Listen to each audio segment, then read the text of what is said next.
Hello everyone.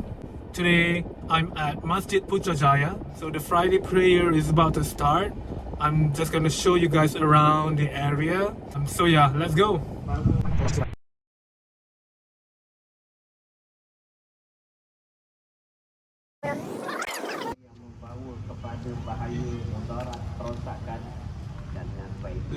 This is one of the government buildings. Kalau kita lihat beberapa keputusan jawatan kuasa fatwa, antaranya jawatan kuasa fatwa kebangsaan pada tahun 1995 yang bersidang pada tahun 1995 menyatakan bahawa tabiat merokok itu haram mengikut pandangan Islam. Bukan sekadar fatwa kebangsaan, fatwa negeri Selangor, fatwa negeri Kedah dan malah fatwa di seluruh negara pada kuasa. Ada yang kata rokok sebagai rokok itu baik, rokok itu makruh, tak ada. I can't even open my eyes right now. Membawa kepada kerosakan, maka ia suatu yang diharamkan. Timbul persoalan di kalangan kita, tuan-tuan. Kis tak haram, kis tak. Honestly, it says 31 degrees right now here, but it really feels like it's 34 or 35 probably. Kesihatan suatu tuan anugerah rezeki yang amat bernilai. Alhamdulillah yang hadir depan saya semuanya sehat. Dengan sehat tersebut mampu untuk datang ke masjid. Dengan sehat tersebut mampu bekerja. Bayangkan orang yang tuan sekalian sakit, apalagi sakit kerana ketagihan merokok tersebut menyusahkan dirinya, menyusahkan.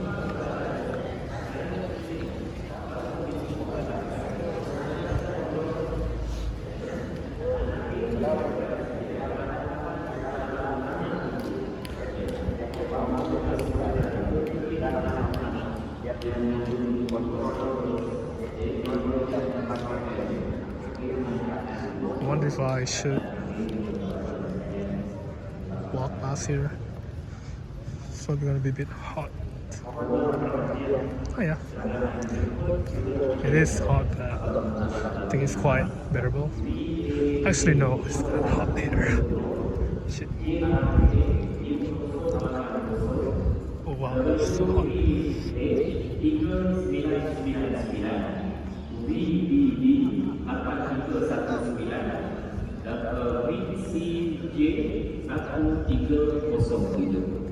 Ya, mohon dialihkan keterangan kepada sedia, cari makin yang lebih sesuai. Ya, sini. Yang ketiga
Kementerian Kesihatan, oleh para ulama di seluruh dunia, kita masih lagi menghisap rokok. Maka dengan sebab itu tuan-tuan, walaupun nikah itu sah, tetapi juga